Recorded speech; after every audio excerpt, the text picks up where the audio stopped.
My name is Mike Bush. I've been here a little over 11 years, executive chef for a little over 10, and I've been in the country club scene for a little over 20 years, so Meadowbrook has certainly been my home the longest.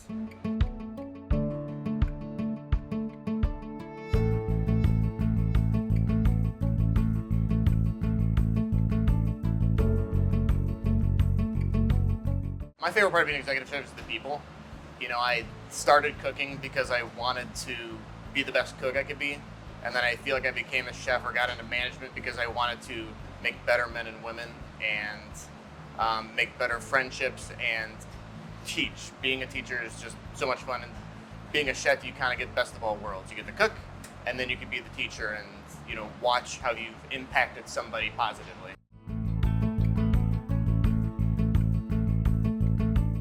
Being an executive chef is, every couple of years seems to change, whether it's staffing or what are the newest trends, what does the membership want, just everything has kind of changed. Obviously COVID was this big strange thing in the middle, but it's a lot of adaptation. How do you conform to what the membership wants? How do you get better? How do you change?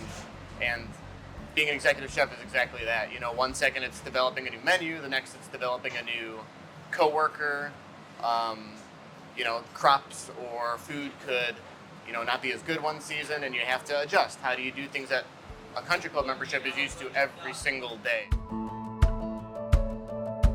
So I got into cooking when I was 15, and my mom was a great home cook, and I realized I didn't want to be behind a computer desk, so I started working at a restaurant called Oral Steamers, actually not too far down the road from Meadowbrook. It's no longer there, but started cooking when I was 15, stayed in it through high school, and realized how much I loved it. Then I went to culinary school, so I went to CIA in New York, Hyde Park. I got my associates and then my bachelor's. Came back to St. Louis for family reasons and worked at Old Warson. When I was at Old Warson, in a very short amount of time, Aiden Murphy asked me if I wanted to be a part of a culinary team. I had no idea what it meant, and then literally 7 to 8 months later, I'm competing in Scotland. And I realized the goal was to get this team of young individuals from Missouri to compete on a potentially national and global level. So a few years later, we competed at nationals, we won nationals, and then our team of 5 went to Germany, and we competed for the Culinary Olympics. When I first started, it was, okay, let's adopt the menu that's already here, and then how can we slowly make the Mike Bush marks along the way. So you got to listen to the membership, you got to listen to your clients, and know what you like, kind of talking about the quality and what you enjoy as a chef and as a team. So then it's just kind of slowly, when you have your opportunities, you involve it in a wine dinner, you involve it in a golf event, and then they're like, hey, those wings were great, and then you put it on the menu. And beyond that, it's how do we have something to get our membership to get here 2 to 3 times a week? How do we have casual food? How do we have high-end food? How do we make sure that it's a family-oriented environment in regards to the menu where it's comfortable? How do we have business people bring out their clients so that way they can entertain and show off? And then if they just want a pizza or a burger, we want to have that casual item stuff as well.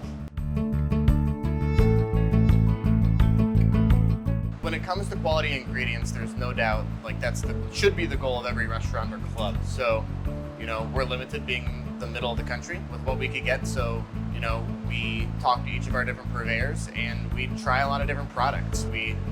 What has the most sustainability, what has the best shelf life, what has the best flavor, what portion sizing is the most consistent.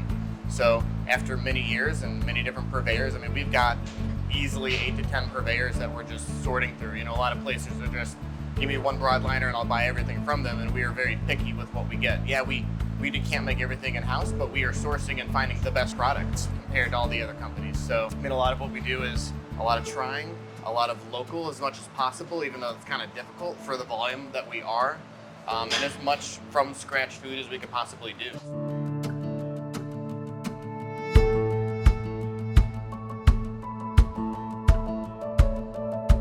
After being here for 10 years, it's, I feel like we've got a good foundation and we have a good idea of what our membership wants. So now, myself and some of our other long tenured employees are really getting into, bread making. Our executive sous chef's making sourdough bread, or he has his own starter. So we're trying to mess with focaccias and sourdough based breads. We've really been into smoking, and it's just kind of like, here's a small smoker, slightly larger smoker, big smoker. So really refining the techniques of how to trim a brisket, getting those seasonings the way we want them to, and making it work into a la carte service as well as events. And then pizza, I mean, holy cow, it's that high-end casual menu has just taken over all the club scenes. So, our pizza scene's really blown up. So how can we evolve? Do we do different types of crusts, different sizes, different ingredients, and then just being able to execute it on a high scale. As the job has kind of evolved, I really got into wine pairings and menu matching with those wine pairings. My dad works at a wine shop. Once again, my mom was a great cook. My dad was really into wine, so it kind of helped continue evolving myself as a chef. Man, wine pairings are just so much fun. I mean, anybody who appreciates wine can appreciate how the flavor is, what it tastes like, the acidity, the tannins, a white compared to a red, and how it elevates a dish so much. So when we were in COVID, I did my level 1 Somm, and while it's just the introductory one, it still taught me so much, and I took everything that I knew as a chef and applied some of those skill set of what I learned. And man, oh man, every wine dinner, every kitchen table, even as a club, we're doing wine pairings on every single special. We have weekly send-outs that we do. I'm doing the wines of the month. I'm choosing them. I'm pairing them with our menu items. And everywhere else I've worked, it's kind of something new. It's really fun to merge those two departments between front and back of the house together, and really help teach the front of the house as well. I mean, there's so many things that make this job fun, but the creative aspect is the most fun because, like I said, we want to cater to the membership. So whenever we can add our own taste, their style, and then they like that, that's them enjoying your creativity. So, I feed off inspiration from other people, a lot of the staff members. It could be as simple as asking somebody from front of the house or back of the house, what's your favorite dish, or what was your favorite thing when you ate growing up? We do a lot of wine dinners and kitchen tables, and when we have those kitchen tables, I have a one-on-one conversation with that member, and we really find out, like, what do you want this to be themed around? What kind of things do you like? So we get to learn those moments and take that small idea and then, okay, let me work off of that. Let me get really creative with it.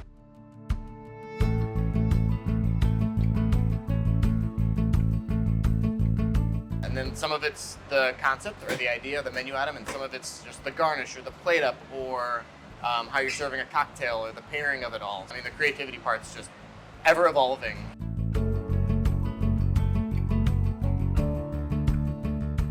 Club+Resort has a phenomenal conference, Chef to Chef, and I've participated in a couple of those when I'm able to with my schedule, and I'm very honored to be part of the 2025 class for 40 under 40. It's inspirational. It's a humbling experience because I've worked very hard to get to where I'm at, and I'm just looking forward to kind of continuing along this path of education, competition, and learning with my teammates.